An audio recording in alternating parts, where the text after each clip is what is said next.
Yama, everyone. Thank you all so much for joining us here today. Welcome. My name is Brooke Boney, and it is my absolute pleasure to host this event today here live on Wurundjeri country in Melbourne. Today, Partnerships for Local Action and Community Empowerment, also known as PLACE, share their reflections from the conclusion of their national listening tour. And we are here because we believe that community-led change to address critical needs and strengthen places right across Australia is the right pathway forward. Over the next 2 hours, you will hear from Place's leadership and from community members who have participated in the tour. People grounded in place, working with their communities, strengthening often challenging systems and building solutions that meet the needs of their communities. So we're going to hear from them about the experience of the listening tour, which I'm very excited about, their achievements, the barriers they've faced, and what they believe must change for communities to thrive. And we're joined by you, a national audience who cares about place-based work and community leadership. On behalf of PLACE, I want to extend a heartfelt welcome to all of our speakers, panellists, and our elders and guests. In particular, a warm welcome to our community members joining the panel today. Uncle Tony Garvey, a Wurundjeri elder, the PLACE team, board and community council, our venue hosts, caterers, ushers, and logistics team, our Auslan interpreters, Tyson and Therese, and Sarah Firth, our graphic recorder, who will be capturing today's insights live across all locations. So you are invited to participate and ask questions live to panellists wherever you are joining us from today. Let's take a moment to say hello. Could everyone please give us a wave from each of our locations? Let's start with Brisbane, Mianjin. Brisbane, give us a wave there. There you are. How cool is that?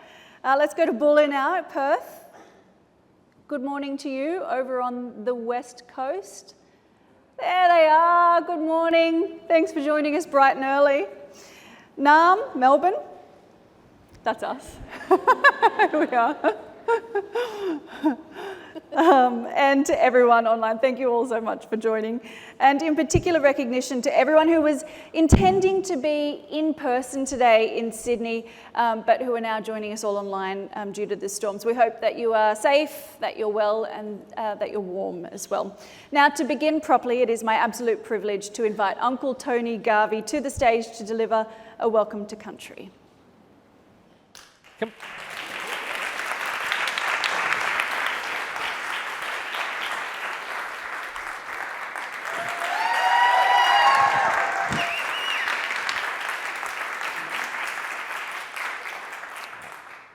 First of all, thank you very much for inviting me here today. It's an absolute pleasure for me to be here speaking on behalf of my community, the Wurundjeri Wurrung people.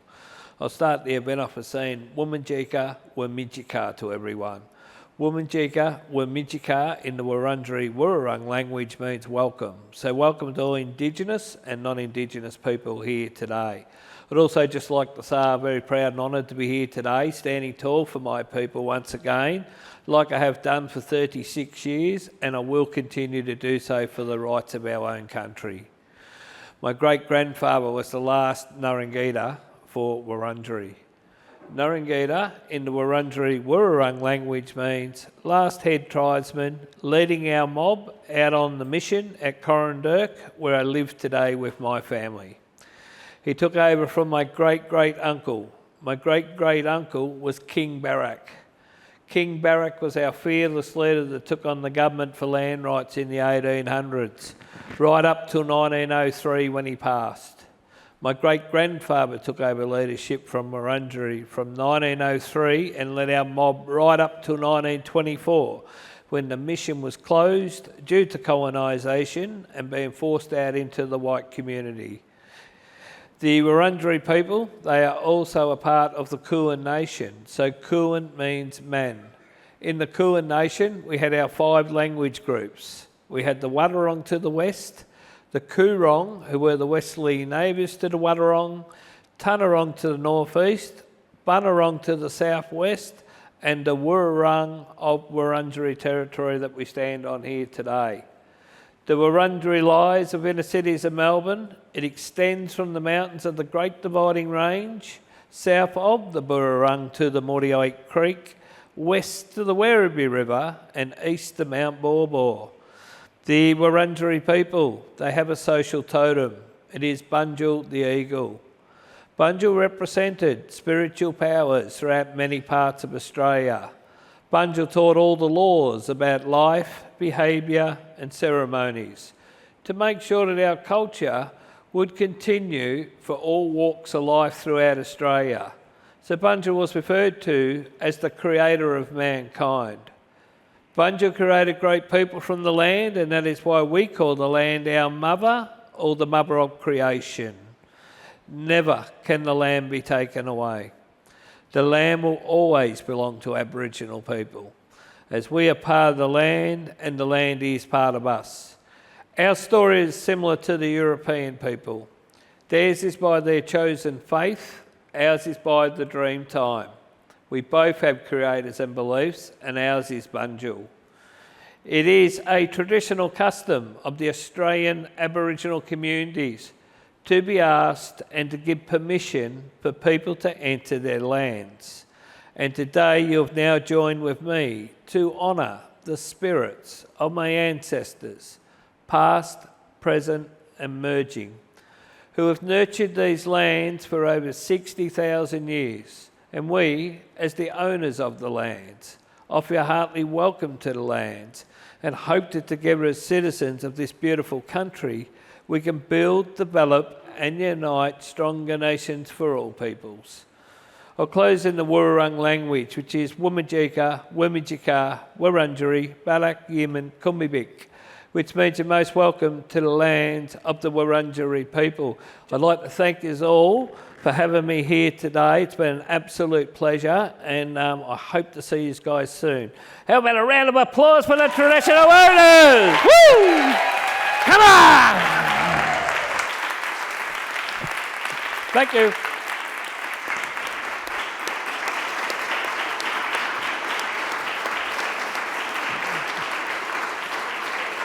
Thank you, Uncle Tony.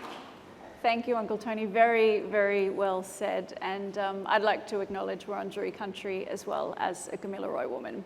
To everyone joining around the country, I want to remind you that you can ask questions for our Q&A with the panellists through Slido. So our first Q&A will focus on the current state of place-based work, while the second will focus on the future. So you can follow instructions on the QR code on your screens. And we also have this beautiful QR code here. I feel very much like the lady on Wheel of Fortune, gesturing to this, like this.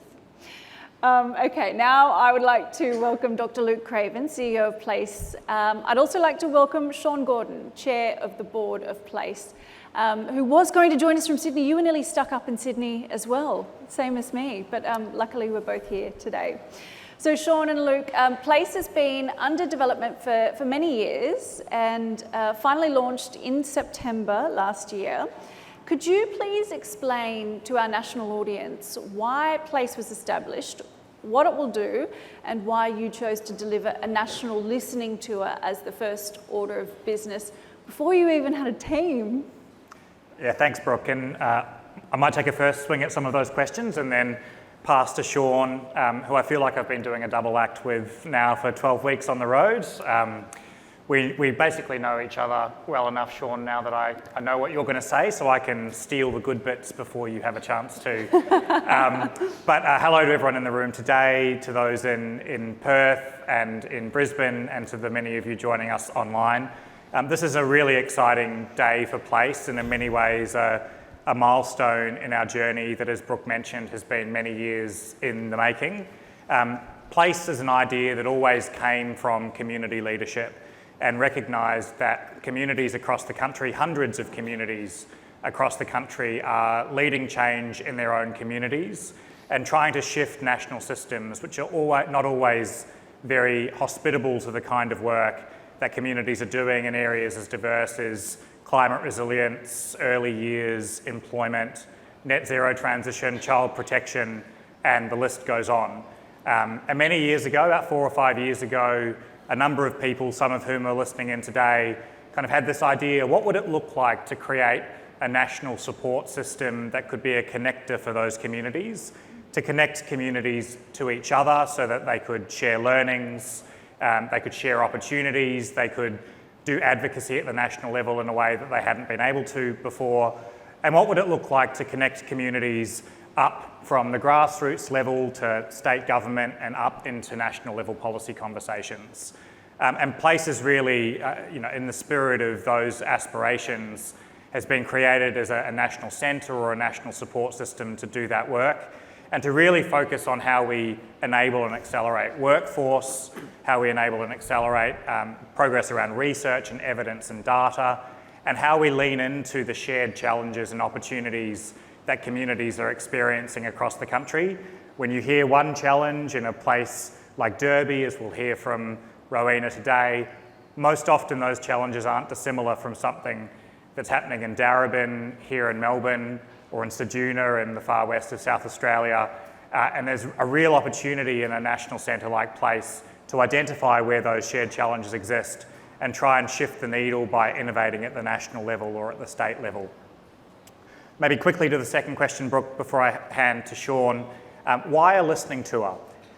So many of you listening in today were involved in the consultation process that ran through 2023, which kind of gave birth to the concept of Place, which was then called Nexus, or the Nexus Centre is now called Place. But then there was kind of silence, and we've had to wrestle with and acknowledge that silence that took place through 2024, where funders were coming together to explore what this could look like and how to bring it to life.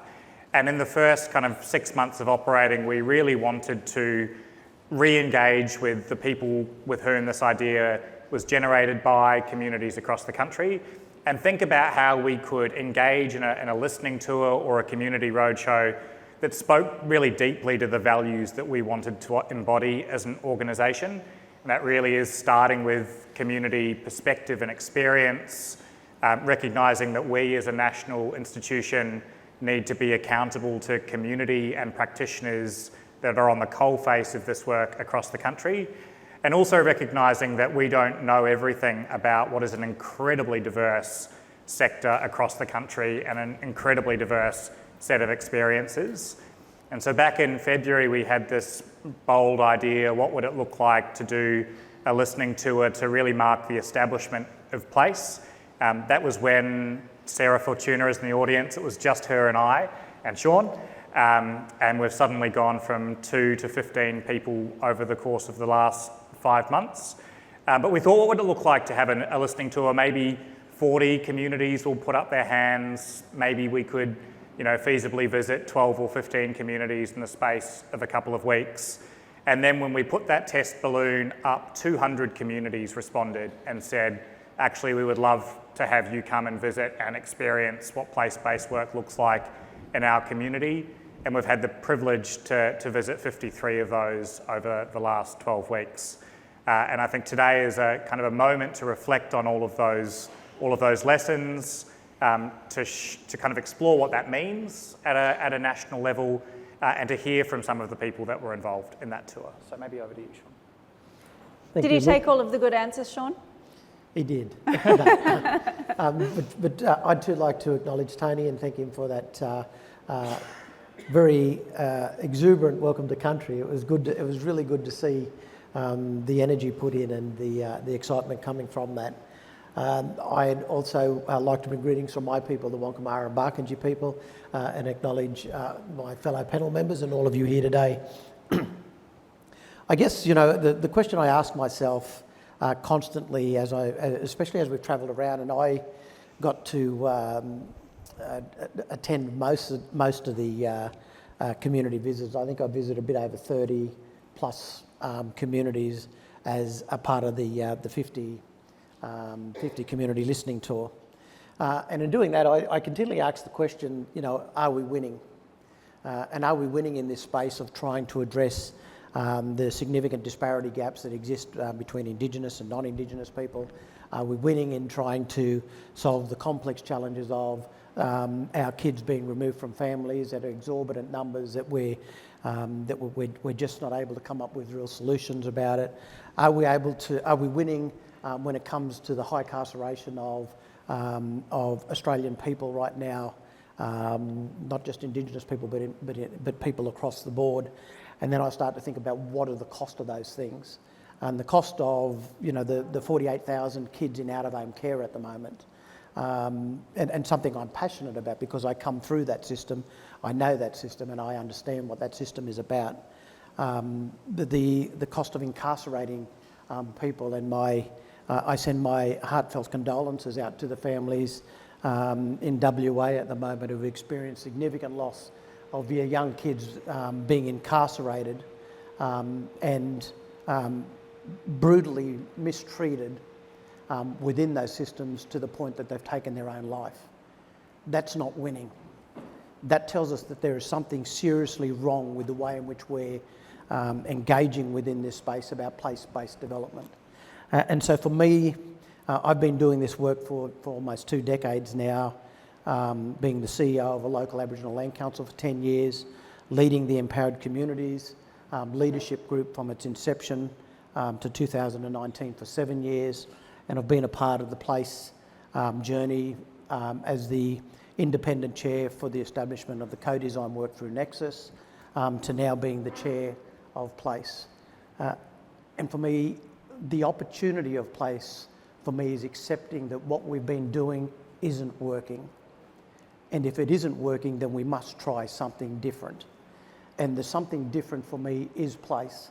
When you think about the investment of a government agency and 5 philanthropics, it's not been done before.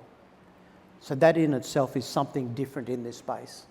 To have that investment, to invest in a body that is focused on how do we amplify the voice of place-based development, how do we recognise the systemic and structural challenges that exist in our communities, in this relationship between communities and government, that makes it very difficult for our communities to be able to progress.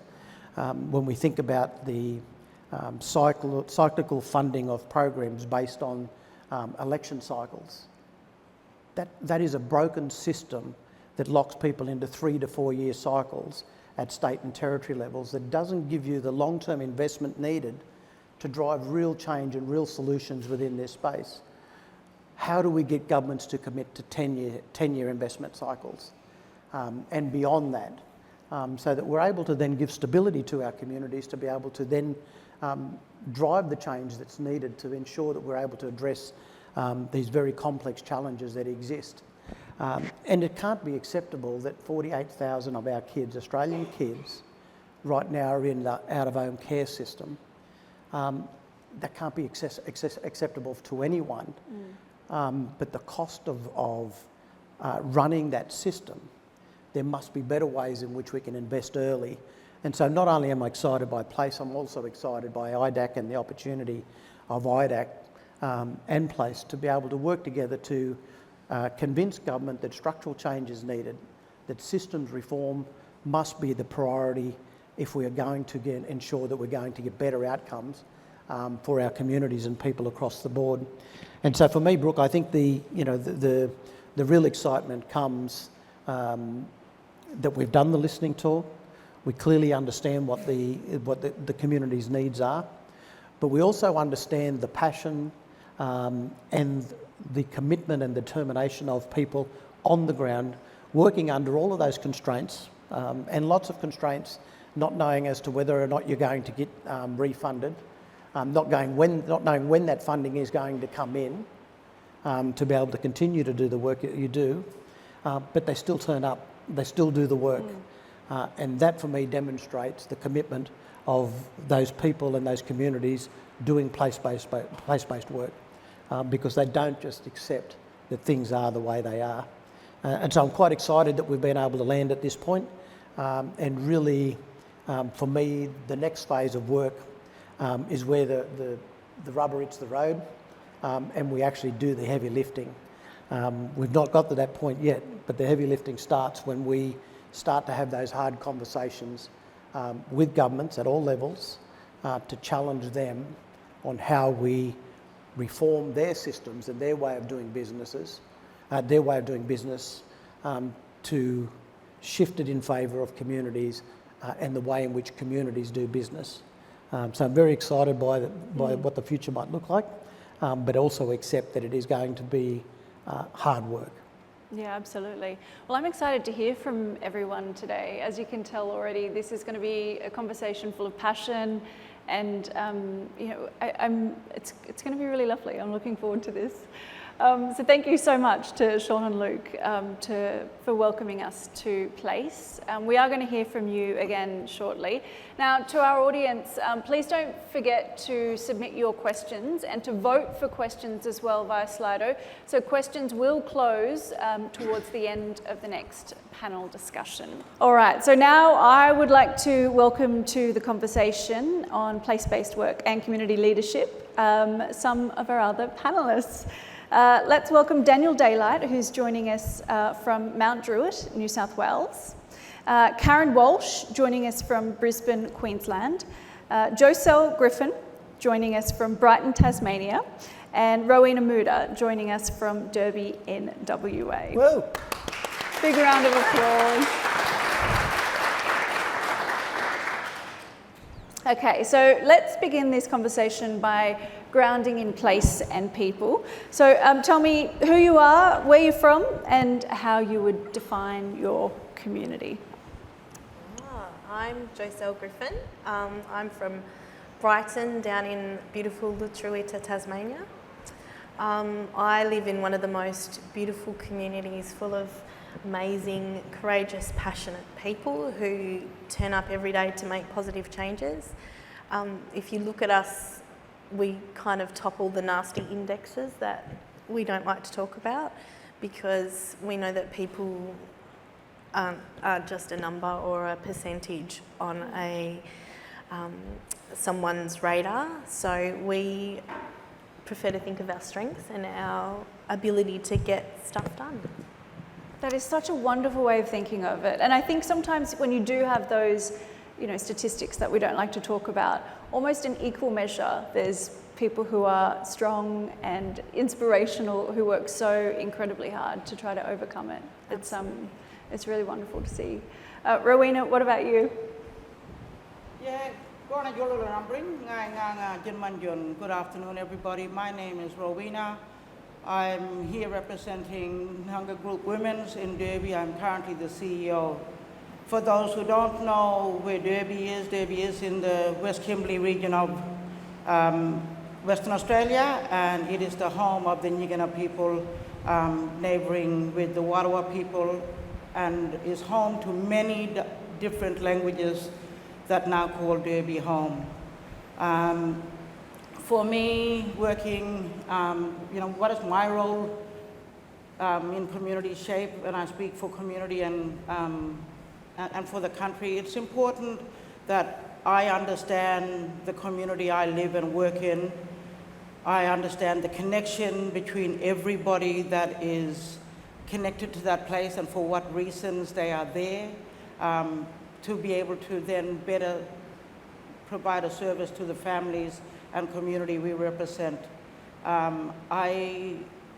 Whilst I have a strong Nyigana connection from my grandmother, I was very clear in understanding that I don't have the right to come in and assert my authority without earning the connections and respect from the people that have lived most of their lives in that community, because I was raised in the community of my other connection, the Bardi people, which is a long way from Derby.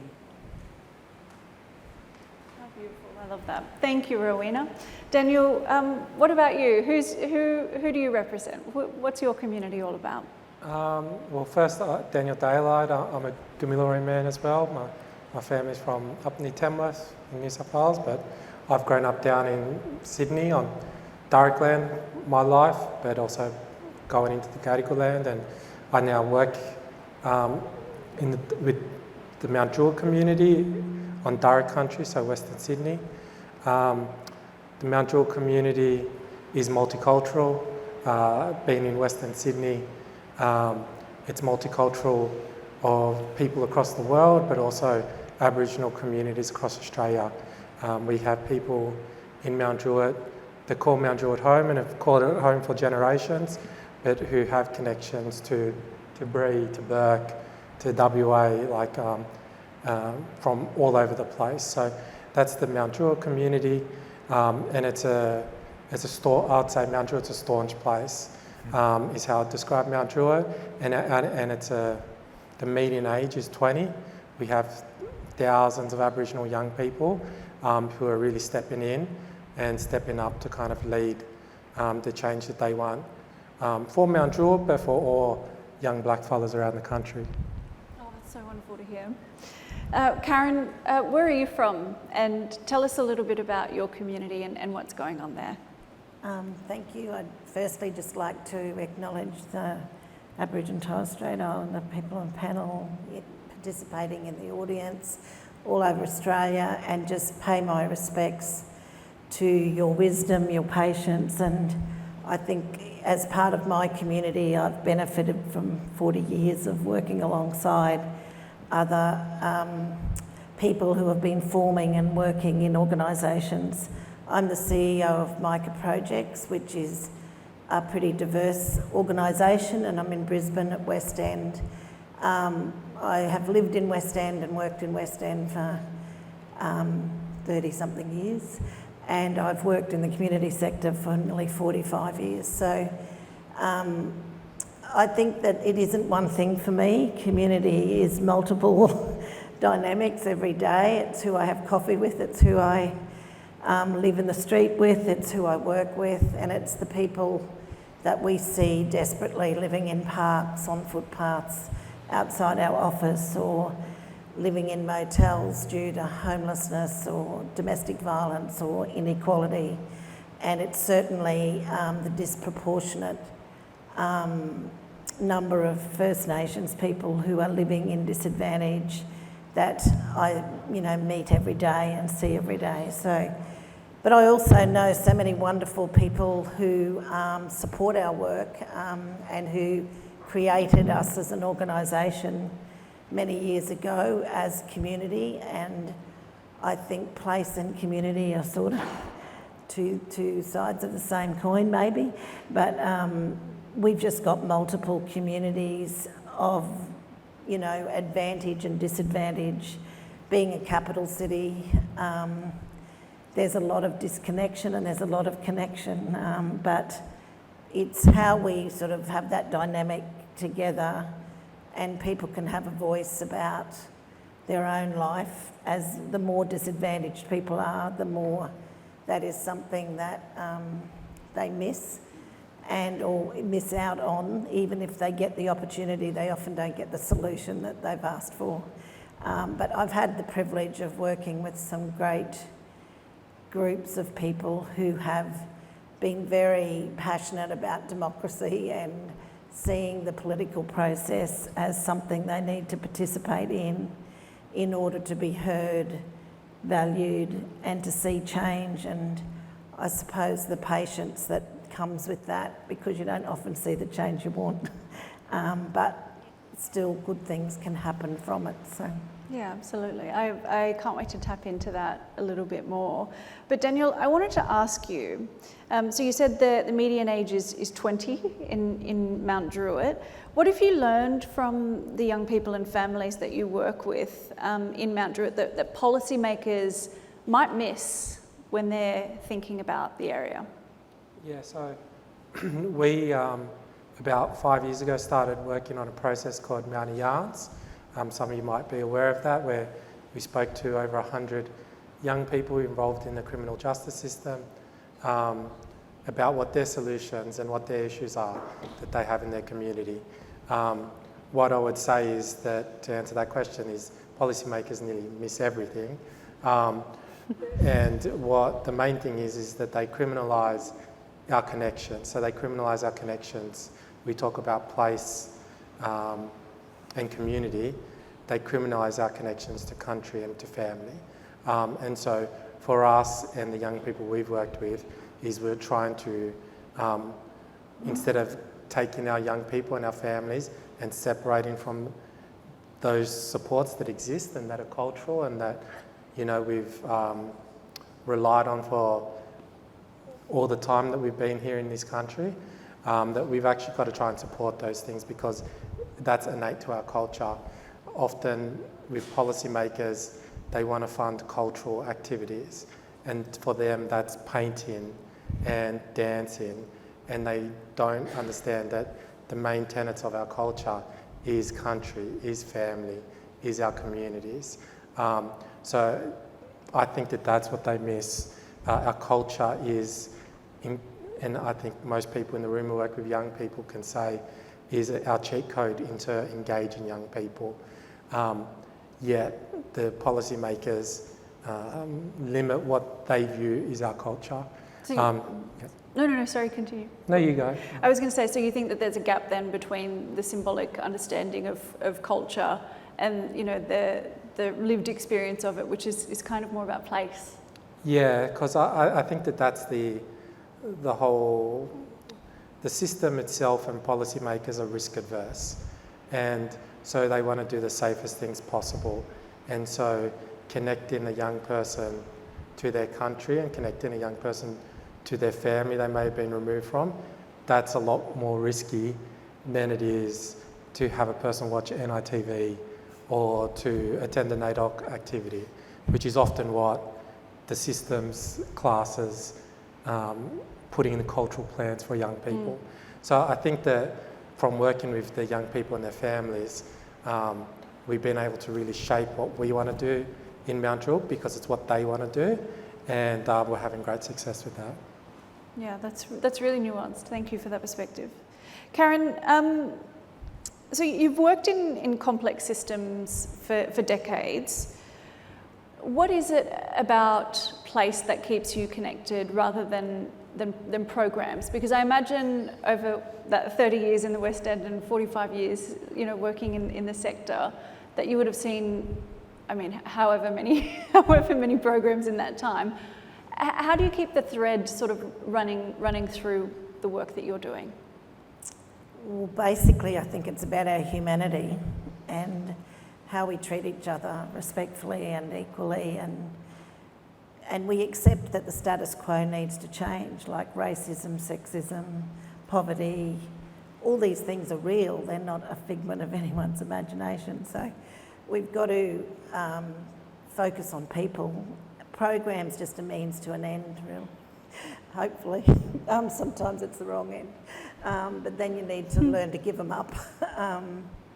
I think I don't really think about programs much, to be honest, other than when you're writing a tender or trying to get the resources to do what you want to do, what people have told you they want you to do, what they'd like to see us do. You know, we'd like to give people access to housing, but we fill out paperwork for a decade and they still don't have housing. Like, it's getting worse. Complexity is something we create to distance ourselves from the solution, I think. That, you know, plenty of people know what needs to be done, but the complex part is convincing people and competing. You know, it's a competitive world. Whatever we do is competitive, really. Like, and it's getting more pitted. Things are getting pitted against each other. Even the way we understand ourselves as human beings in connection with our families, our people we live near, the people we work with. It's all siloed. So I think the challenge for all of us is, how do you connect up what we do as people with the resources that are called programs, but, you know, they could equally be called something else, or they could equally be administered differently. You know, we're a country that has a lot of royal commissions with a lot of recommendations that people have said what they needed and we don't do them.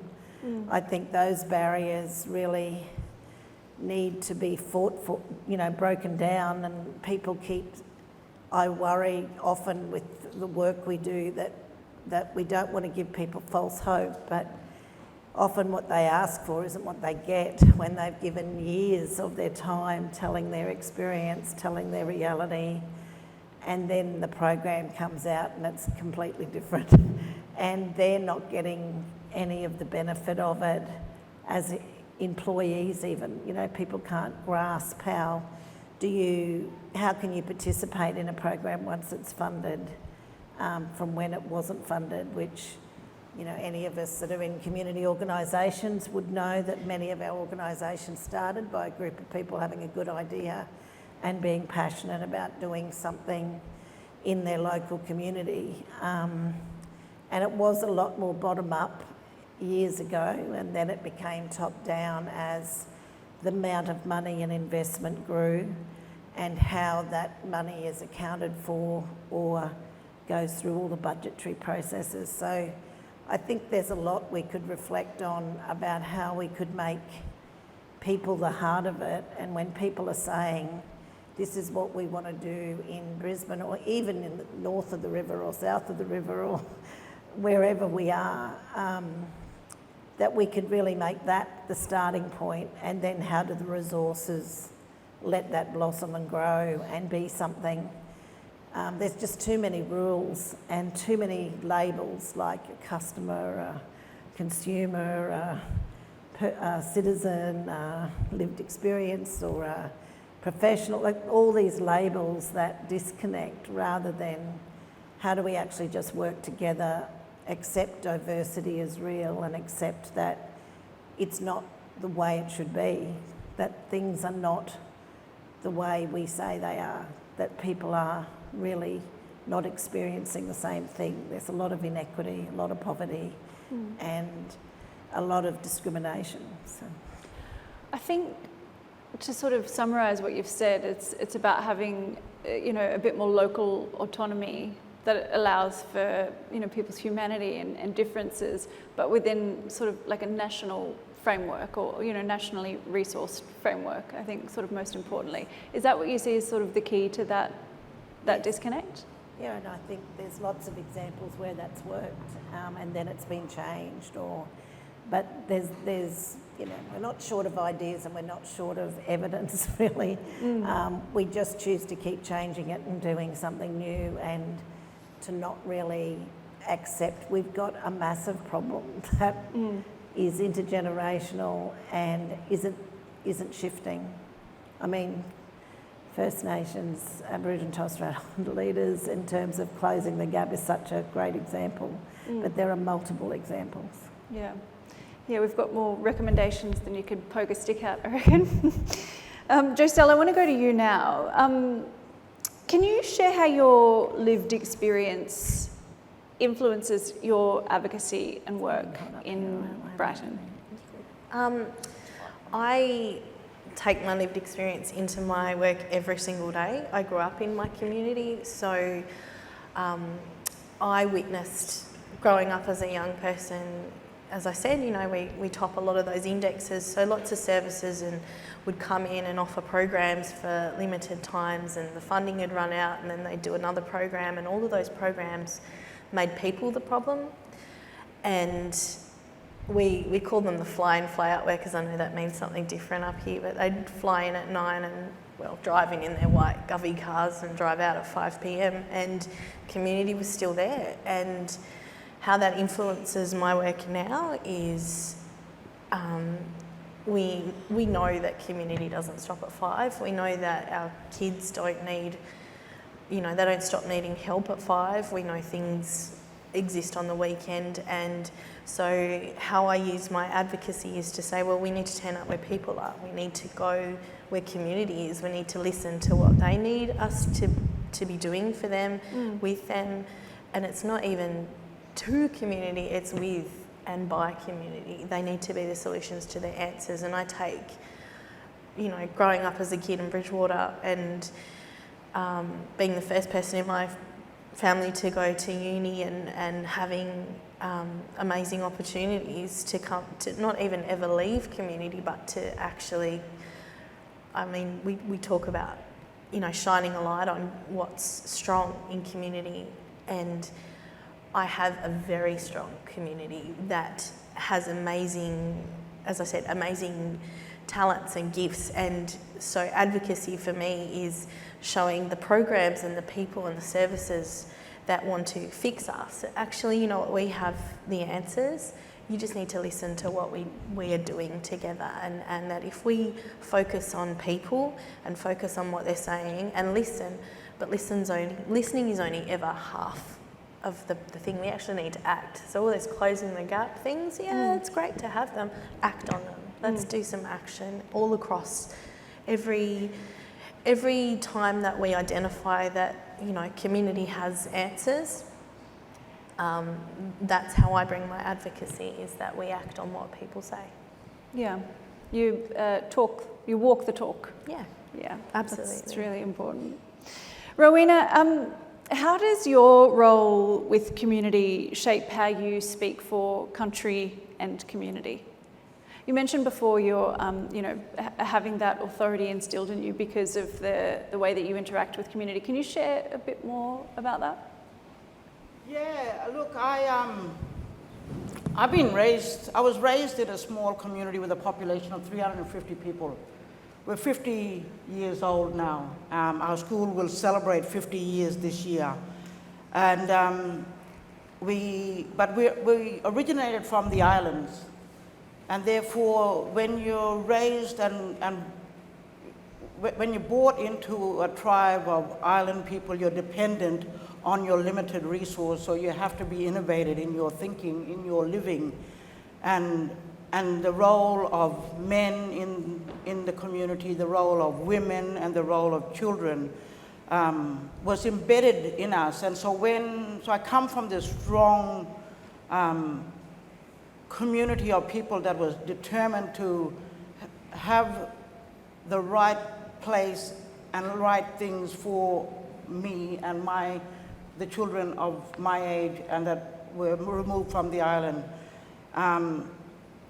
50 years ago. And we started off on the beach. And so I've had this beautiful upbringing of watching innovative thinkers, people that were determined for positive change and to remain strong and not be driven by the situations of the day in front of us.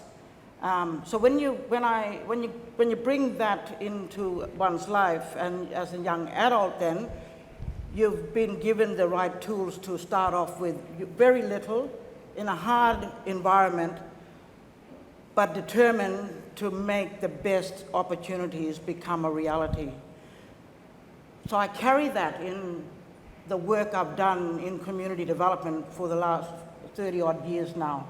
And again, I've had the beautiful opportunity of working with CDP in a remote community that was so driven in positive change. We were delivering CDP programs for 200 people, very remote areas with very little infrastructure. So again, understanding that the governance structures of who makes decisions are important to pay attention to then also understanding that there are limited resources. So how do you make do with those limited resources to be able to make the outcomes happen for those people that are impacted by that? Yes. So again, those life lessons of where I've been exposed to, which is not outside the West Kimberley. It's only in a small patch, but it's two different places, one in the ocean and the other by the river. And now I live in the mouth of the Fitzroy River, which is in Derby, and it faces out to where I was raised. The water goes out that way. So we use the analogy of the earth and the sea and how we ensure that decisions are made and considered, because like the funding of government will come in with the tide, it will leave with the tide, and therefore how do we survive in that space when the tide is in or out or in between?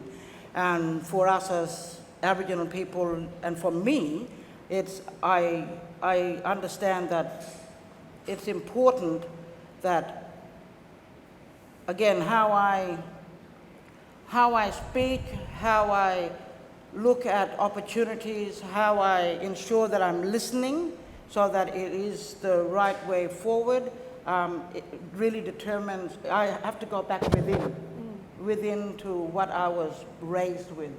I can't lose sight of my identity and who, and must remain grounded that the decisions we make has a long-term impact, and it might take us a long way to get there, but it's also important that we got to take one step at a time, understanding that again, the tide goes in, it goes out. And how do you manage and maneuver through those waves that sometimes can be heavy and high, or it can be smooth sailing. When it's smooth sailing, you take advantage of it.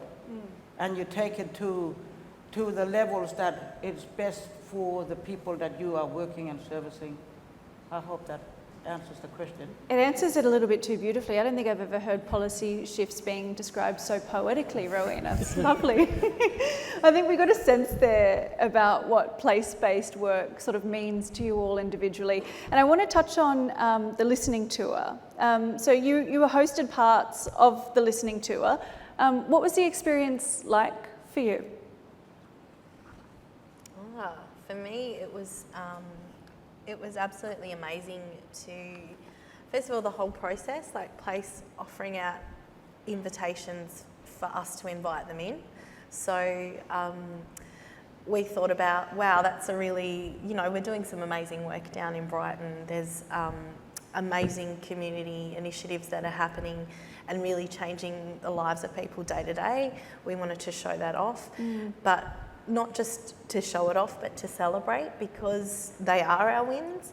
And so it was a beautiful time to kind of us to reflect on those programs too, and well, not those things that we're doing, but mostly like the joy on the young people's faces when people came to see the work that they'd been doing, and like really having beautiful discussions with, this is what we're doing, this is what we hope to do, and this is where we want to go in the future as well. Absolutely. Yeah, so it was fantastic. Daniel, I'd like you to sort of reflect on the listening tour as well, but I want to remind everyone that our first Q&A panel discussion will commence after this discussion, so please submit and vote for questions on Slido. Daniel, how was the listening tour when they stopped by?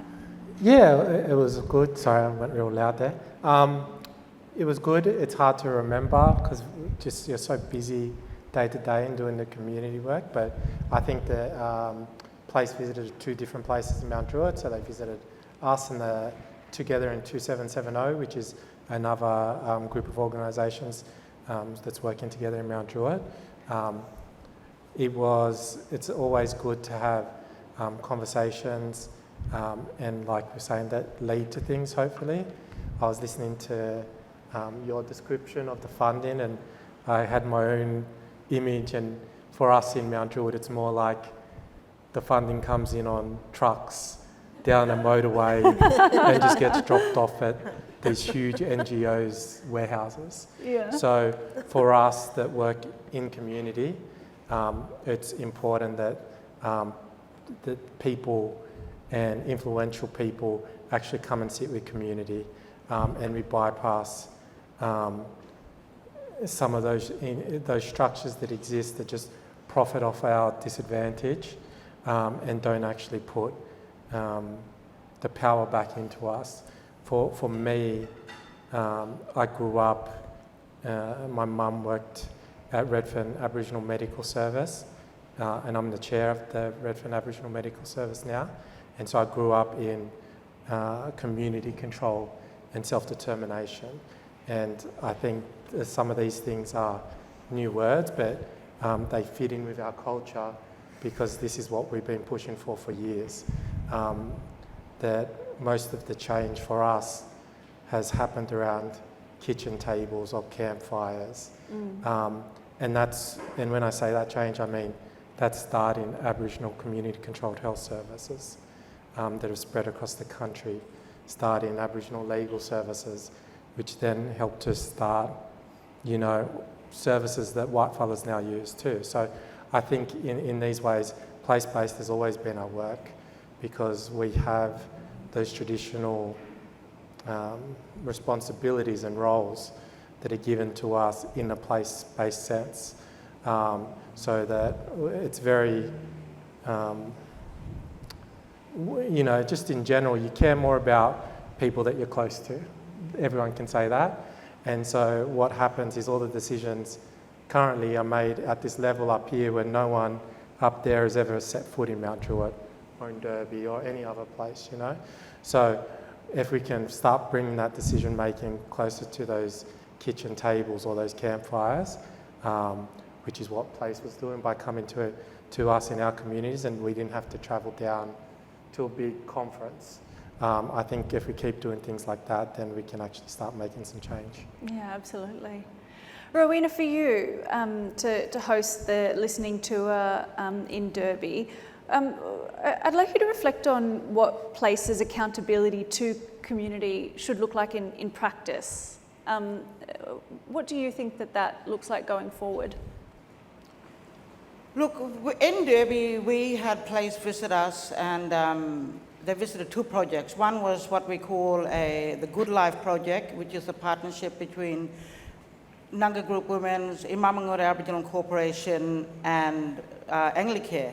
And then on the second day, we spoke about the Early Years Partnership, which is an initiative by the state government and Minderoo Foundation.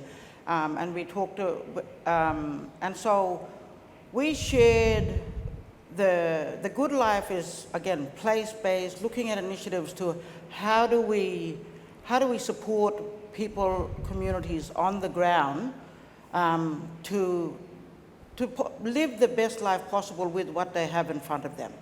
And then with the Early Years Partnership, it was more around what does early years child family development look like with working with government and community to get the best outcomes.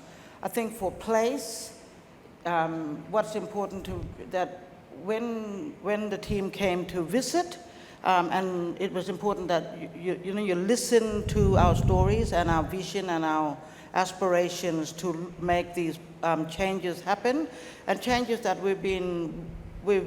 it's evolved, it's interesting, it's worked, that has taken place for so many years, and we've just changed it up a bit, we've given it a new name, and we're just trying another road, because there's always opportunity for change, and I think for Place to be held accountable in the listening to is that you've taken the stories we've shared, you've taken the vision on where we'd like to head, and be our voice at a table that we may not be sitting at, and we may never get the opportunity to sit at, that whether it's in Derby or in another remote place in the Northern Territory or in the other states that you visited, it's important that our stories and the heart of the passion that we shared it with will be voiced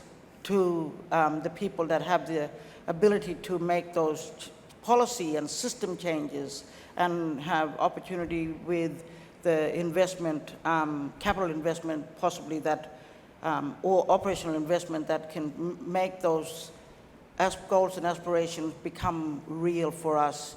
I think we're ready. I think we've been ready for a long time. Let's look at long-term sustainable change that we can all work together and do. Rowena, I love hearing your perspective so much. I'm grateful that the listening tour stopped by, because you capture this sort of macro and micro at the same time, which I think is really special. So thank you. Karyn, what are your reflections from the listening tour? And similar to what I asked Rowena, what should Place's accountability to community look like in practice, in your opinion? Well, we really welcomed the opportunity to participate, because we had a bit of an agenda too. In that, whenever I hear about Place, I often hear about its socioeconomic reality, and I've always thought, well, capital cities have a lot of poverty and a lot of hardship and a lot of invisible people that I sort of thought, well, we want to reflect on this ourselves first of all. So it was a great opportunity to get us reflecting. But I also wanted in the tour to say, well, how can you experience, the people who came could experience and make visible So we started at a motel where people are living and that we all hate, and they make the most of what some of the things that people shared there with. You see strength, but you see poverty as well. But the attitude, there was a family there that was getting housed that day, and it sort of brought a bit of joy to it. And then we had to navigate getting from the city, to all our little places and back again in the time frame. But We did it. we did it, and we went to see an early child care response, which has been funded by both philanthropy and government finally, to run early childcare programs, perinatal health sort of focus for children who are in motels, because there's like hundreds of children under 5 living in motels. And the whole housing thing we could all talk about all day in every community. It's no longer just some communities. And then we talked to our different cluster leaders who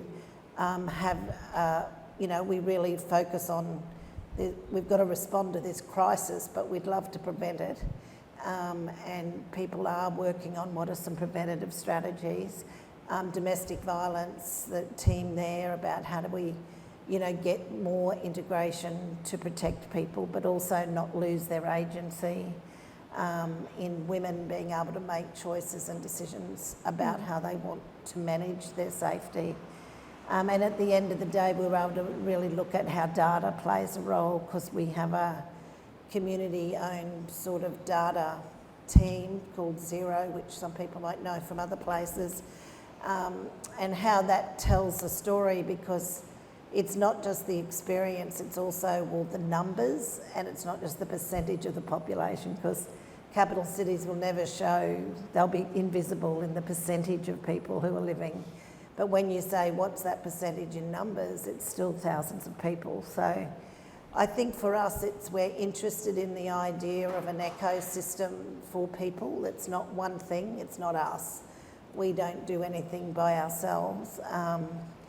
And really all those different points of view of people that are part of it. We went to an antenatal partnership with the Mouda that we run with Young Mothers for Young Women. And they've guided us along the way as to the sorts of things they'd like. And it's often not what we think they'd like. So we've learnt lots from people telling us how to do it better. And I suppose the Place tour gave us a chance to reflect on where we're at in connecting the dots, because whenever you try and connect the dots, you also go down sort of different ways. I love the analogy of the tide. It's got the inflow and the outflow. When you're going high, it's good, but it can also get really challenging at times to not create more silos. So, we really enjoyed the day. We're thankful for the opportunity. And we wanted to make visible something we feel is often pretty invisible. No, you've definitely given voice to some of the issues being faced by your local community. I think it's wonderful to hear that, in terms of, meaningful outcomes for you, it's not just about, adapting when some of the worst indexes are felt, but also being able to mitigate some of that harm as well, and incorporate some of the things that you're learning as you're listening and responding in real time. I think that's really wonderful. That's really sophisticated, I think, in terms of a policy approach. Now, I'd like you all to put your hands together, because that was our that sort of brings us to the end of this panel for now. Wonderful, wonderful insights. So we're going to move into our first Q&A session of the current state of place-based work in Australia.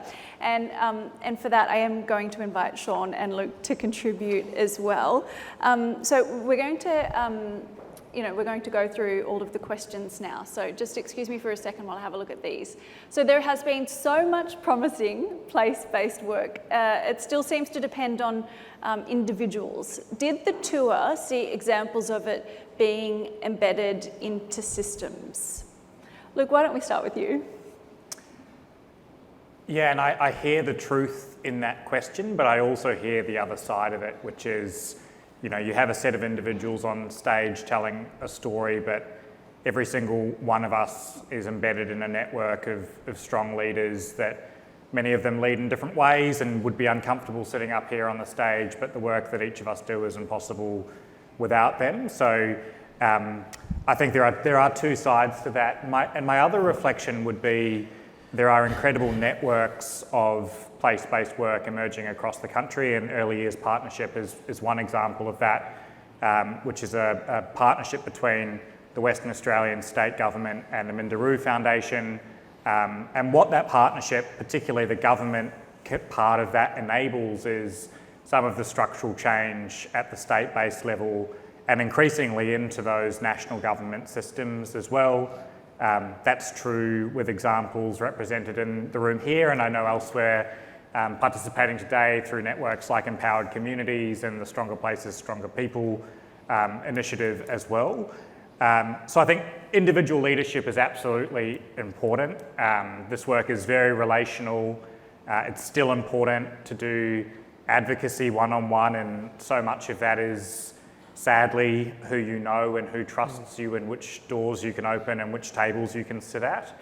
But I think increasingly, and I've definitely experienced and saw across the tour, there is a lot of bench strength in communities where younger leaders and young people, even school-age children that were a big feature of the tour as well, are exercising different forms of leadership in this work, and it's not just people that get to participate in a panel like this.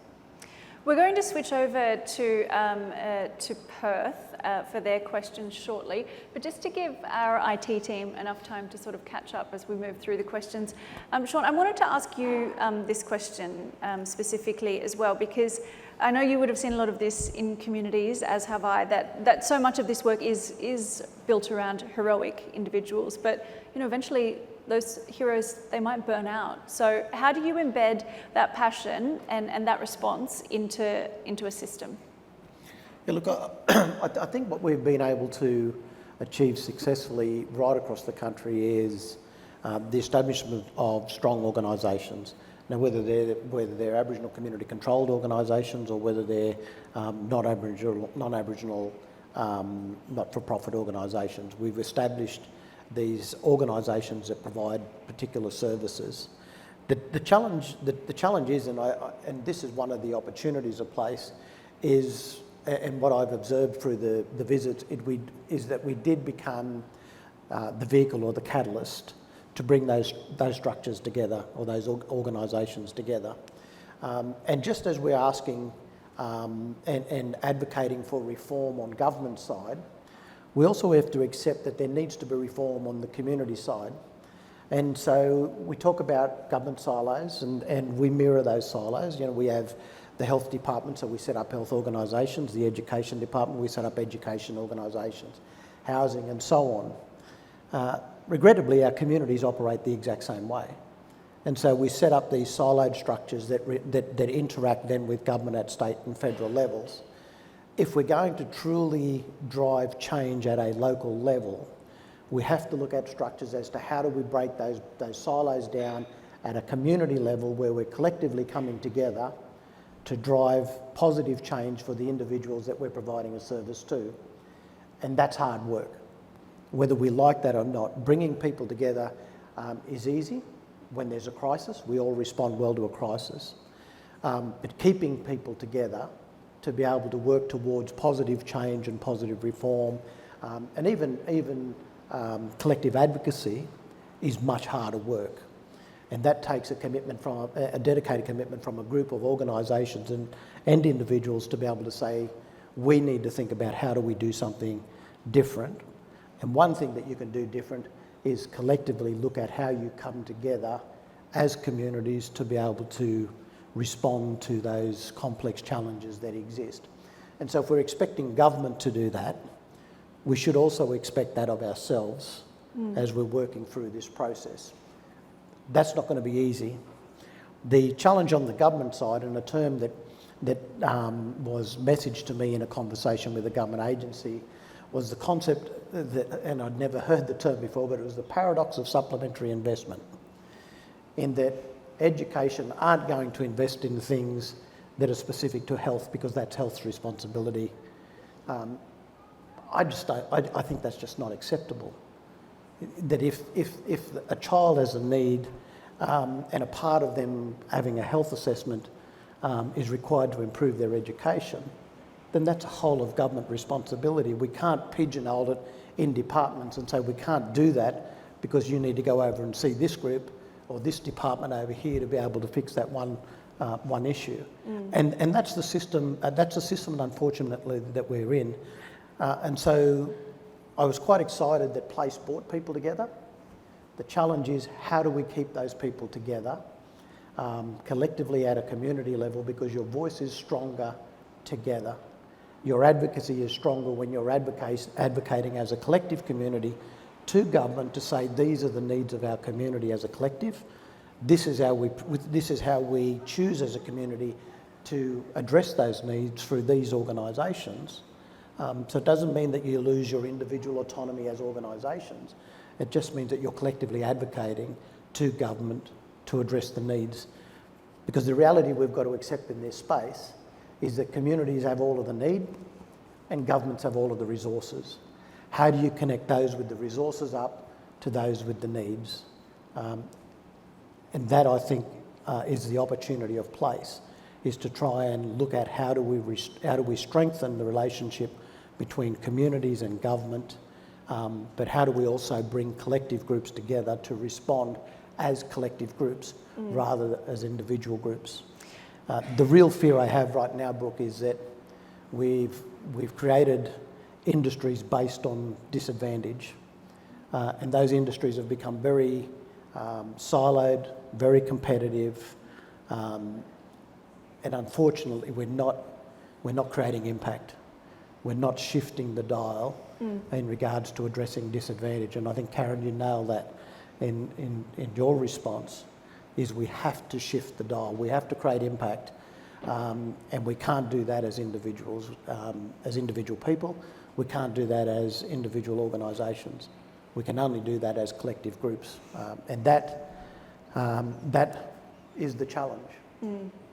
I do like thinking of it in those sorts of terms, because, you know, the approach doesn't have to be holistic necessarily, but it does have to be coherent. And I think that you've really hit the nail on the head there. We are going to go to Perth now for their question. And then we'll come back to the panellists to answer. So, hello Perth, you're far away. Hi from Boolaloo. We are massive Rowena fans over here. We have lots and lots of questions about Place and next steps, which I know we will cover later in the panel. But my question for Community Voice is, we love the language around place, but how does anchoring our language around place to people limit our approach to fixing systems? What other attributes of place should be considered? So how does anchoring the language to place impact its relationship to people, I think is what you said? Yeah, and I think if I understood the question as well, it's a little bit about the risks of a focus on place, and does it let us off the hook for the broader systems change that's required to enable this work? And that's something I reflect on personally every day in this work. I think it's probably incumbent on all of us in some way to make those connections really real and felt. And I think that the work of place-based change is often, to bring another metaphor into it, operating at different altitudes simultaneously. Like, we need to understand, for the reasons that many on the panel have canvassed, what is happening on the ground in communities, because there are similarities, no doubt, across the 53 communities that we engaged with on this tour, but there are also really stark differences in many ways. And if we only look at that from a systemic perspective at the national level, we will design solutions that don't fit everywhere, or at the very worst, create some really negative outcomes or do harm in some communities. So I think it's we need to focus on places, we need to focus on people and we need to focus on the system. And that might feel a little bit like a cop-out answer, just saying we need to do everything. But I do think it's the challenge, and it's part of the kind of the practice of this work. And I think probably everyone on the panel has their own experience of this or their own way of framing it in how do we work at those different altitudes and do that in a way that enables those different levels of change to speak to one another. I think building on that, and before I do that, I'd like to acknowledge Fred Chaney sitting in the room over there, my fellow board director, but also a significant wealth of knowledge in this space, and I've really enjoyed my time travelling with Fred to understand his involvement in this, going all the way back to his time in Parliament and as an Indigenous Affairs Minister. And I think that's important, that if we go back in time, the conversations we're having now were no different to what conversations were being had back then. But we've got to work out how do we take that collective history and look at where we're at today. Look, the real challenge I see right now, and when we talk about place, when we talk about the concept of place right now, one of my frustrations is that we've set up this structure of urban, rural and remote. And by using those terms, we almost immediately expect or think that those in more remote communities have greater need than those in urban areas. But what I've learned in my experience of working with communities right across the country, the needs are very similar. You may have different severities of the type of need the more remote you go. But, I've got no doubt we can go out to Western Sydney and experience the overcrowding, the homelessness and all of those cost of living challenges amongst people out at Western Sydney that would be very similar that if we went across to Derby and see the experiences of Derby. So we've already pigeonholed ourselves into these categories of urban, remote, rural, and unfortunately governments fund through those types of categories rather than based on need. The challenge is how do we get to a decision where we're supporting communities based on need and then working towards how do we then drive impact to see the positive outcomes that are happening within that space. And so, for me, I think the value of place-based development recognises that each community is unique. Regardless of where you go to, they have a unique way of operating, they have unique governance structures, particularly in the Indigenous communities that I worked with right across the country. They have very different ways of operating and doing business, so you have to respect that at a local level. What we haven't been able to come up with is a way in which we plug all of these different structures and systems into, in the empowered communities, for instance, they called it a power board. How do you plug all of these different types of regional governance structures into a power board that gives power to their authority to then be able to drive the change that they need at a local level? There is no structure that connects a power board type structure that connects communities up through a single power board to government or from government back to community. We've got to then work out how do we come up with and design these types of structures that give power to each of these place-based communities to ensure that their voices are heard and they're working towards addressing the solutions and challenges within their communities. Yes, and not facing a huge system in isolation. I think, it's so wonderful to hear all of these ideas. I feel very inspired. Let's go to Brisbane now for their question. There we are. Hello, Brisbane. Hello. All right, fire away. Rowena came from Thriving SA Kids, the host here, sitting amongst amazing folk and getting a lot of feedback, so I'm hearing what I'm speaking about. So the question here is, how might local place initiatives work with place, so work with capital place, to influence policy and program reform? And I'm wondering, Luke or Sean, if you can give us maybe an example of what that might look like. So we just missed that last bit, but I'll just repeat your question. To you. So, how might place initiatives influence policy and reform? I think was the gist of it. Is that right? Yeah. So, how might place initiatives work with place to influence policy and program reform? Okay, wonderful. And can you just repeat that last part of what you said as well, directed at Sean? I'm wondering whether or not there's a practical example of what that might look like. Okay, wonderful. Thank you so much. You would like to go first? I think let's go to the panellists. Okay, let's go to the panellists first. Okay, so how would you see this impacting policy and reform? Daniel, I want to hear from you as well, because I know there was a few parts in that last question where I was thinking, I know Mount Druitt has the biggest Aboriginal population in the whole country, and so there's a unique set of challenges that you would face. So I'll sort of let that marinate a little bit, but I'll come to you first, Joselle, if that's all right. I would hope that the opportunity exists for community to have a voice at the table. So we've listened, places come and listened. I would hope that, that continues to happen, that community stays central. I think that, there's a unique opportunity for advocacy to happen that most of us in place-based work don't get to do very often because we're so busy doing the doing. So I think the dialogue needs to happen up. Like I often feel that we get to a certain point and then we're stopped by funding, by capacity limitations, and I'm hoping that this can be a relationship where those, that we work together and that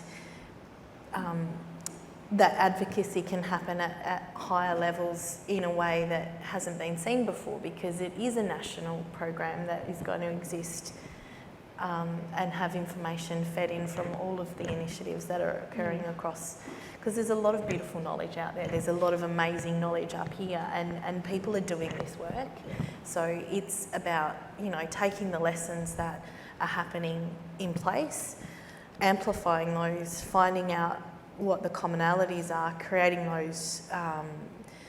those amazing stories of what's working, how they're working on the ground, and cutting out a bit of the guff so we get the money to the programs that need to have it on the ground. I think that is a really important thing to touch on, because there is a natural sort of limitation to what you can achieve if you're sort of going at something by yourself. Whether it is capacity, whether it is resourcing, whether it's influence. And so then to be able to take those commonalities between different places and push together to influence policy and reform, that is sort of getting the community at the table, but at a much higher level than sort of what's been able to be achieved before, which I think is important.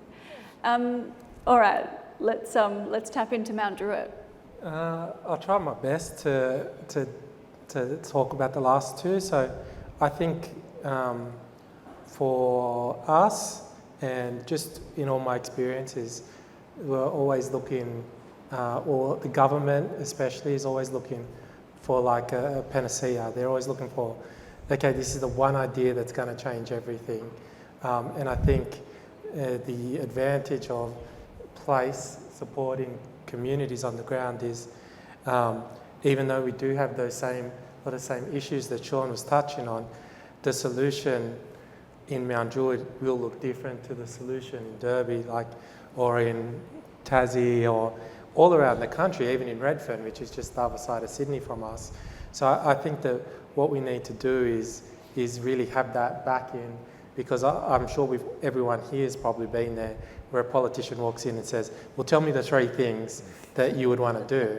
And it's just like, that's not what we need. We need that long-term thinking that's not in the election cycles. We need that thinking that's bigger, but it's about investing in place. Like, that's the whole thing, because what we want is investment in Mount Druitt that's to support people from Mount Druitt, not to support whatever the issues is that they have. Me and Sean were talking about Laverne Belair, who's the CEO of the AMS, earlier in Redfern, and I always remember that she told me that she wished that the government funded her to keep people healthy than to treat sick people. And I think that it's the same thing with our communities. We need to actually, and this is where I hope that places advocacy and other systems that are being put in place now can actually back us to do that. Like, what we want is healthy communities. We don't just want programs to treat someone's AOD issues or the criminal justice issues, because they all stem from that same trauma, that same place. So that's the thing that connects everyone in Mount Druitt. Everyone's from everywhere, but everyone's proud to be from the 2770 or proud to be from Mount Druitt.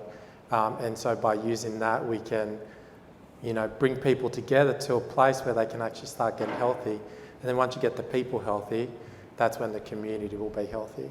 Because for us, place is about community and country. You know what I mean? And so if we're healthy as people, we can also keep the country healthy and vice versa. So I think that's probably what we're trying to do in Mount Druitt, and that's what we'd hope for from support from place. Yeah, that sounds wonderful. Can I say two things maybe to speak to the examples point, Rowena, that the room in Brisbane has raised? So I think there are, in my mind, kind of two pathways that jump into my head in response to your question. So the first is, and we've heard it on the panel today, and we've absolutely heard it loudly from the tour, there are issues in the way that the system operates, in the way that it incentivises competition and siloing between services in all of the 53 communities that we operate in. That's an idea or a challenge that place can kind of bite off and think, what are the opportunities to innovate in that space, and how does government commission and contract that work, and how does the way that it writes its contracts incentivise competition, which everyone will tell you those contracts absolutely incentivise competition. So how do we use what we've heard as a springboard for some of that advocacy? And then I think the second thing is, and today is really an example or an experiment in this, how can we create forums where community leaders are able to come together directly with those people that do have decision-making power in policy-making systems or in philanthropy, to kind of narrow that gap between the experiences on the community side and the power that's held on that decision-making side. Sean and I have had long conversations. We don't want place to be a gatekeeper or a bottleneck, or for people to imagine place as something that sits between community or policymakers. That's not the intention. And so if that's not the intention, then we need to really intentionally invest in opportunities for community leadership and national leadership to come together and to have the conversations that aren't happening at the moment. And to come up with a solution that's more effective and sort of more long-term, which I guess is sort of what we all want. And Brooke, yep. I think the other piece is that they're understanding that there are other players in this space. The corporate sector have a major responsibility of investing in place-based development. And a good example is that when we visited Derby, the 4 communities there are looking at how do they secure food into their communities and better supply in their communities. And so I'm fortunate that I do advise Woolies, and so I've introduced Woolies now into that community for them to actually work on what a solution might look like with a corporate partner and not necessarily a government partner. And so it doesn't, the solution isn't always going to be government. Government will have a role to play, but they may not have the role to play. Corporates have a significant role. We need to work out collectively how we bring the corporates into this space. The philanthropics have been able to now come in and come in a way that they're partnering up with government. We need to think about how do we bring corporates into this space as well, and how do they partner up to better support communities in their aspirations and development, because let's face it, some of the big banks have exited a lot of our communities in urban and remote areas. Yeah. Some of the big retailers have, exited a lot of our communities. But just because they're leaving, it doesn't mean they don't have a responsibility to invest back. And so I also think a part of our work is collectively working out how do we bring those other bodies that have a responsibility in this space to partner up.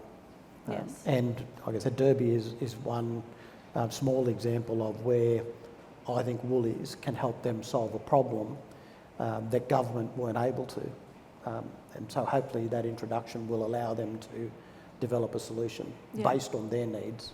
An ongoing partnership situation. I would like to just quickly, are we going to take a question from Melbourne now? Is that correct? Yes, okay.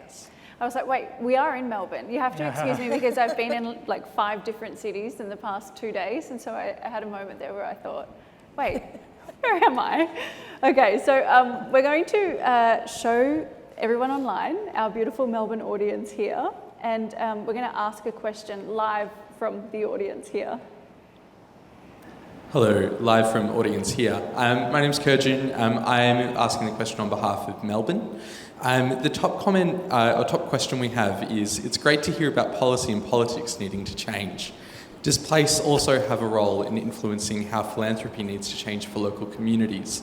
To keep the spotlight on our community panel members, I'd really love to hear what, in particular, Rowena and Karyn's position and expectations are of place in representing local communities as they seek to influence politics and philanthropy. Karyn, would you like to go first, or? Rowena can. Let Rowena, yeah. How could place support the communities influencing policy and system change is the question? Yes. Because I'm just struggling with the hearing, that's all. Yep. Yeah. Yep. And philanthropy. And Philanthropy. philanthropics, yes. I guess I'll go from a grassroots approach and then I'll go back into the layers of altitude, if I may. For us at a grassroots, and we work in early years, is our predominant service provision. So we work on inviting services or potential investors into our service provision. And so if it's an on-country event, we bring people along and we demonstrate how we do deliver our service and how we do our education. And it may not be in the way mainstream would think about how you would give education to children and those families involved in that space.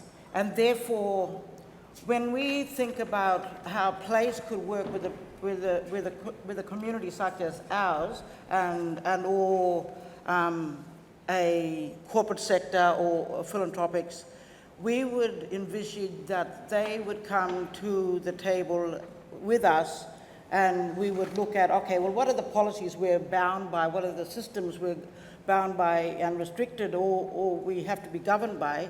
And to hear from us around then, what are our thinking? Because we may have a need, yes, but we also have a cultural lens in how we believe governance and systems and policy change should look like at the grassroots level, but also for people in general, because we are governed by cultural governance frameworks within, and therefore what could that possibly look like?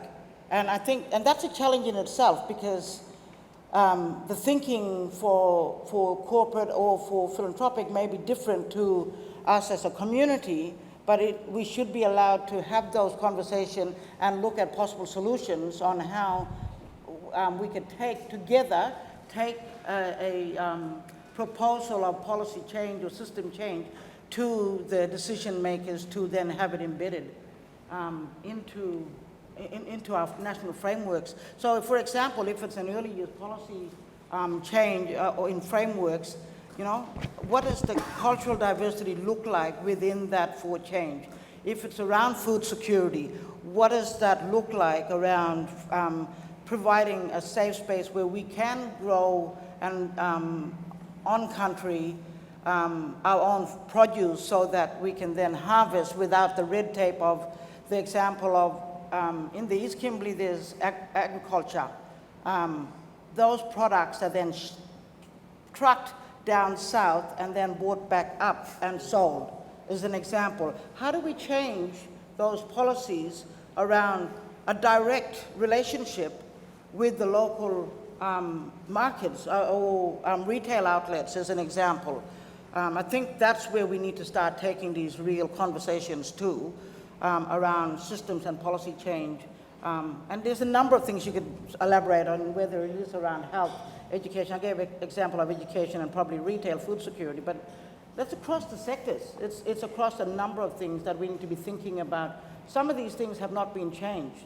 How do we look at the change that is going to be real and practical for society here, now, and into the future, but also be adaptable for change? Because as we are evolving, you know, we need to evolve with change too. And for Aboriginal people, we've made that adjustment, we've made the change, and we've done it sometimes because we've not had a choice, but we've also done it because we could see the future into how it was going to impact us if we were going to be left behind and stay stagnant in this space. So that's important, that I think wider Australia also take into account that we've been adaptable and we've made the change that for the betterment of our people and for the wider community that we live and work in.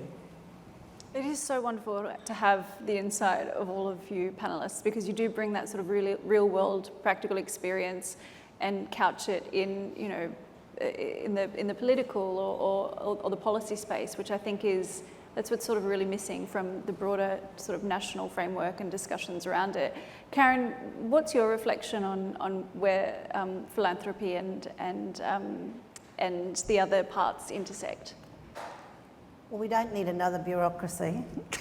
So that is one thing I think place should think about. What are the structures and processes without it being too bureaucratic?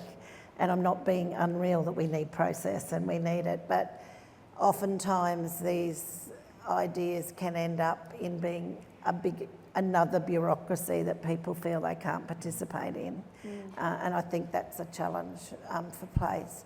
I also think that we're not a market, but we're being treated as a market. Community services. I think the language is really detrimental to who we are. And I think that governments also have to work for the community. It's not about how the community fits in with government. It is taxpayers' money, not necessarily a bank of money that people have earned themselves and distribute back to the community. So I think some of the language issues that are really dominant in how you procure services, or we're testing the market, when you sort of think, is that an idea or what is it? Like, what are we testing? And it's usually about money. But I think some of that language issue is really, really a problem, and also pitting individuals against collectives and services against community and community against systems. Like, it's an ecosystem. Like, you need different dynamics for different purposes, I suppose, and how you can bring the collective, you know, like with out-of-home care, how we can keep listening to young people who tell us what we should be doing, and they get applauded at conferences, but nothing ever changes. Like, I feel I've been to conferences for 40 years hearing about how dysfunctional child protection systems can become, or how effective they are when they work. Like, it's not an either or, it's like both. So I think it's about bringing to the forefront the things that do change. Like, you know, systems do change, like it just takes a long time to see it. But you could amplify some of the things that are happening in communities, and when interactions occur between people, giving people with the power the experience of listening to people without power, understanding that there's a lot of distrust in institutions and a lot of distrust in, are you actually going to use me, or are you going to listen to what I'm saying? So I think how we look at healing as part of it, because we are trying to change systems that have hurt people's lives significantly. So you can't move forward without that healing and recovery and citizenship.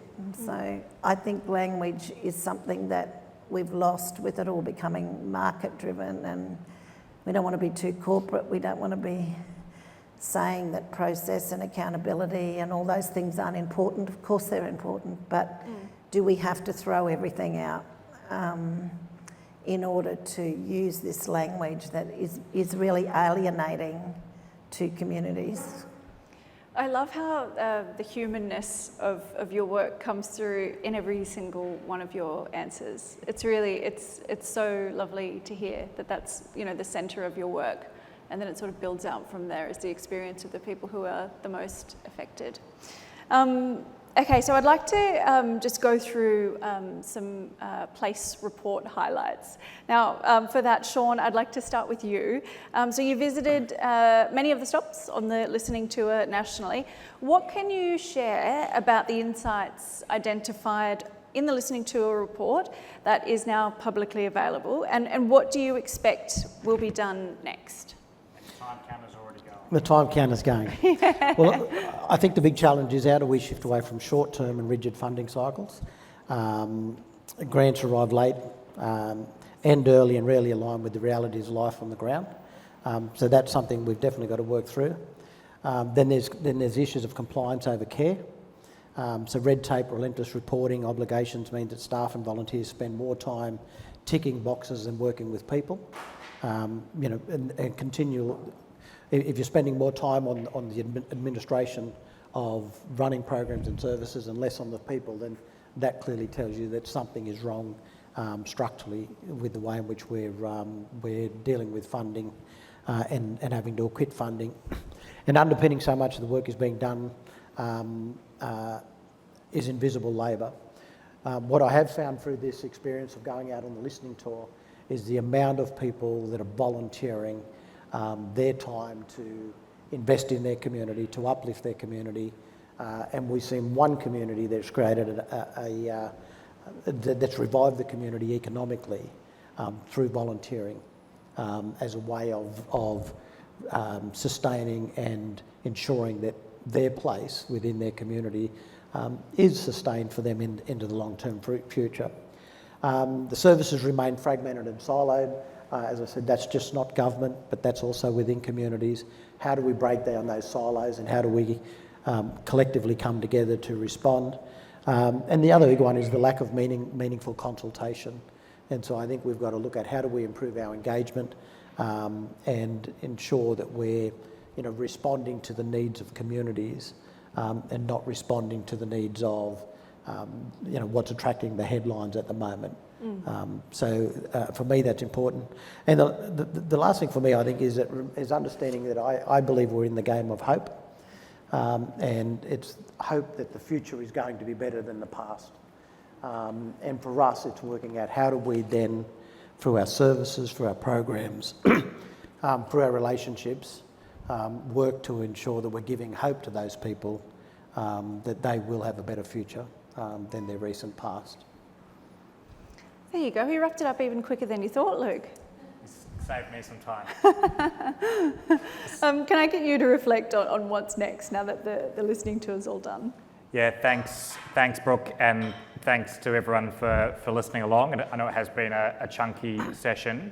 The first thing I want to say, and maybe picking up on some of the themes on the panel, is that this work is ultimately about people, and there is a really deeply human dimension to the community work that happens in this sector, but also to the work that needs to happen nationally to kind of connect and amplify that work. And Place is also a deeply human organisation. And so a big part of what's next is people will have seen that we have been very rapidly building a team. That work continues, and that is really what will enable Place to support this work and deliver on some of the things that we've been funded to do around workforce and evidence, data, research for the next 4 years. So we are chomping at the bit and ready to go.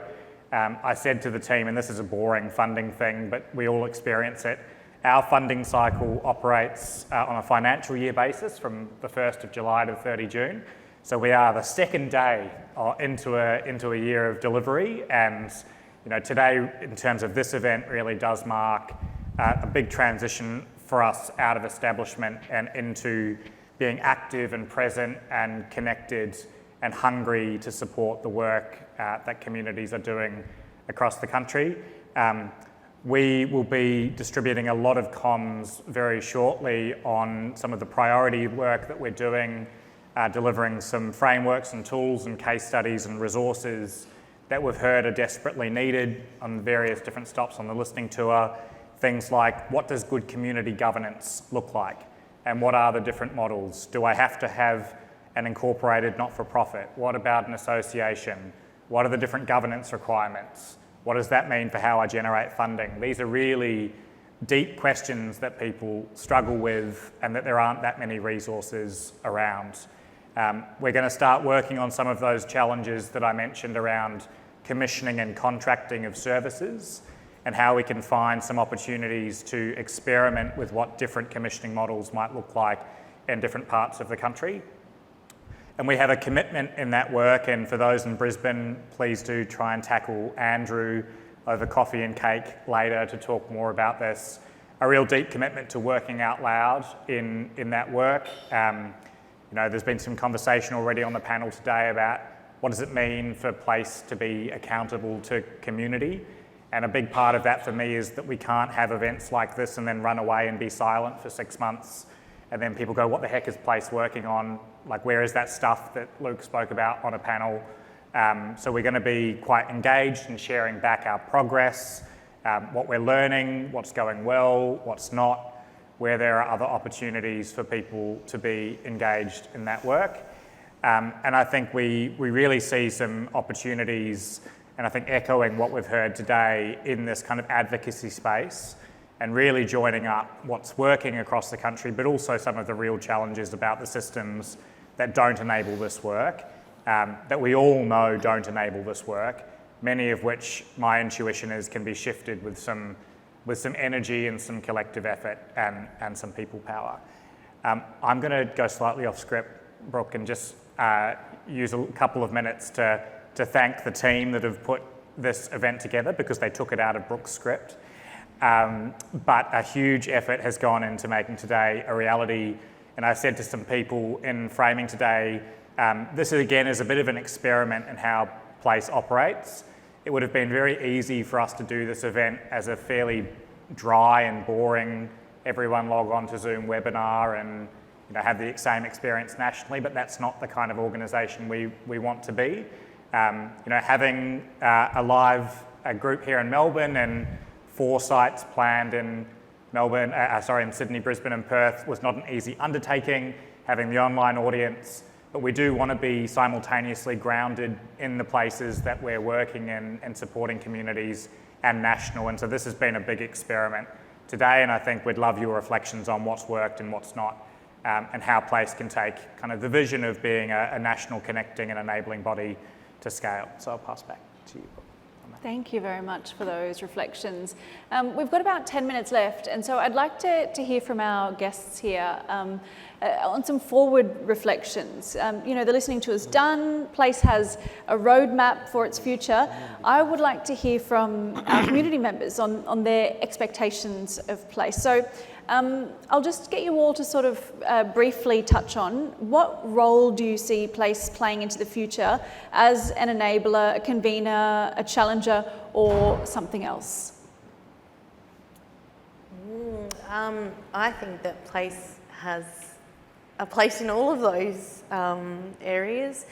One of the most, I guess, I get nervous sometimes when there seems to be a lot of buzz at the moment around the word place, and people get very excited. And we were talking about, before Daniel, you were saying, experts come into our community and do to people, and consultants get paid lots of money.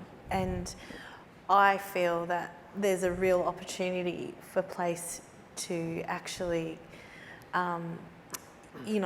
look at what is place-based work at the national level, highlight what that is. It's not just turning up in a space, it's not just providing a service in a location.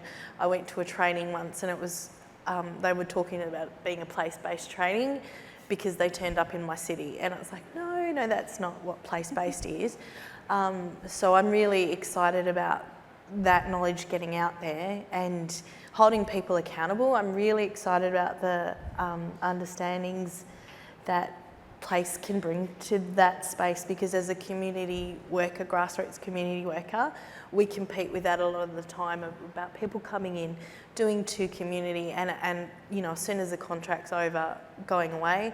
The work that we do holds people, holds community, and they're passionate about the work, so it's sustainable. It goes on beyond a service leaving or a contract ending, and I am really excited about the possibility that we're going to have new levels of accountability for funding to be given to where it needs to go. Daniel, what are your reflections? Yeah, I think to echo probably what you were talking about is a forward reflection of B, as I hope that it isn't just another bureaucracy, that it is something that's really championing what we're doing on the ground in communities. For what is a lot of our work in Mount Druitt, or all of our work in Mount Druitt, has been led by our young people, and the young people who have been affected by the system the most, who are still affected by the system, and they were backed by the elders, and that's our way of doing things. Do you know what I mean? And so I think that kind of concept can go across, and it's quite crazy. Sometimes I come to talk to things, they're like, how did you do that? And like, we just sat down and listened, and then reacted upon what people asked us for, and then you build trust. It's not very complicated. Doesn't mean that it's not easy, like that it's easy. It is still hard, but it's more labor intensive than it is thinking about these things. Because like we're talking about, like what Uncle Sol and Auntie Dulce and all these people that I got the chance to grow up around in Redfern were fighting for, we're still fighting for the same thing now. So those solutions that they had back then are still around and are still waiting for people to act on them.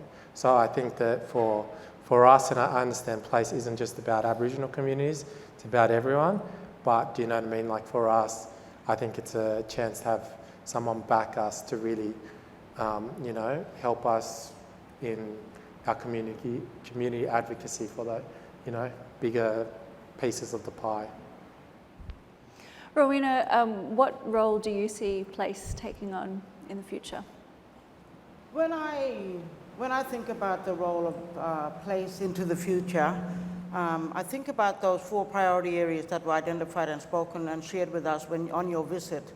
And it ticks a lot of boxes for us in our community of Derby, but also I think I could confidently say across the Kimberley region for us, and I can't speak outside of that because I don't have any connection outside to speak for. But what I can say is that, we see that experts are brought in, they're paid, they're gone. The people are still left there. So for us, workforce development is a priority. I see that it's a place priority. We'd be very keen to be a part of the success that it could potentially bring with workforce development of Aboriginal people working in, whether you're in government, non-government, or in the corporate for the Kimberley region. Data and evaluation, again, a tick box for us.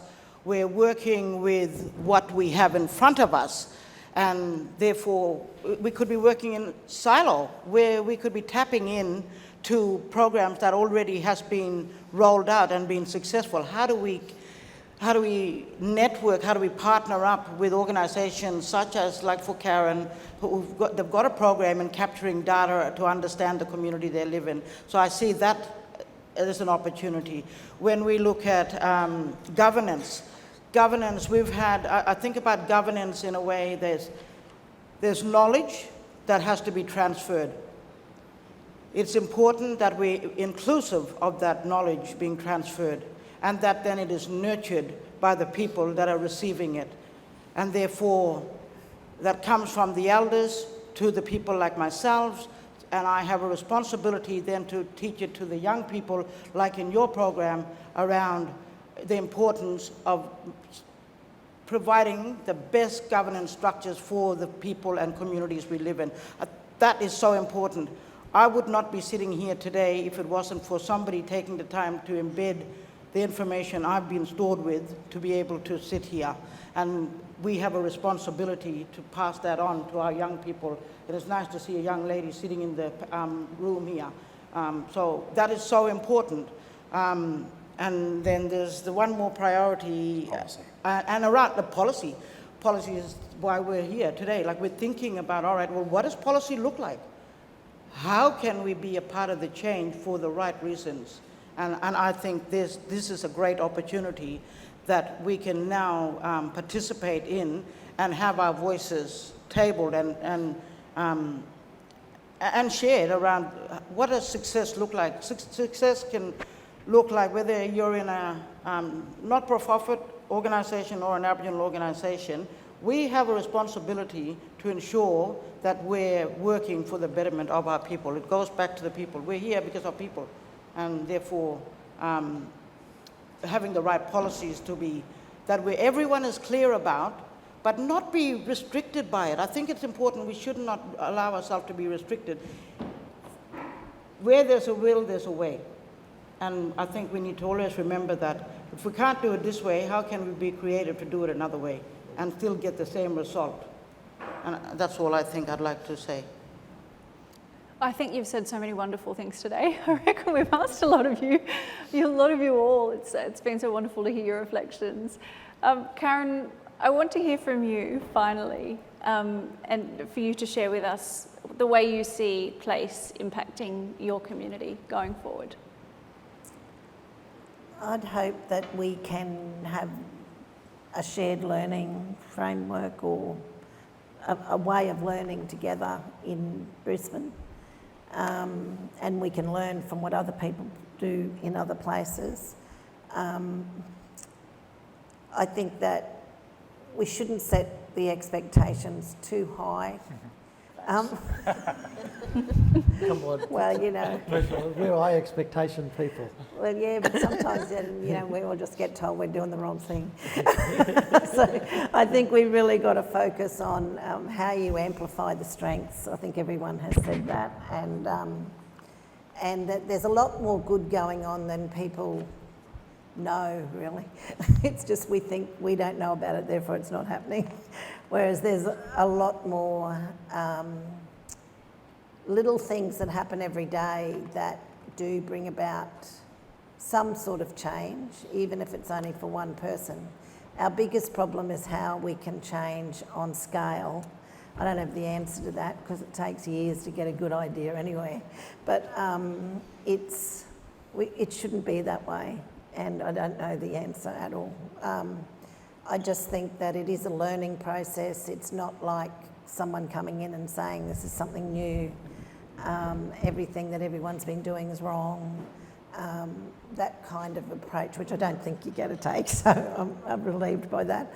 But I do think that we do desperately need to reclaim who we are as community services, because every community organisation has community involved in it, giving hours and hours of their time to do all of this compliance and risk and whatever the administrative burden is, and we shouldn't underestimate that or call it something different.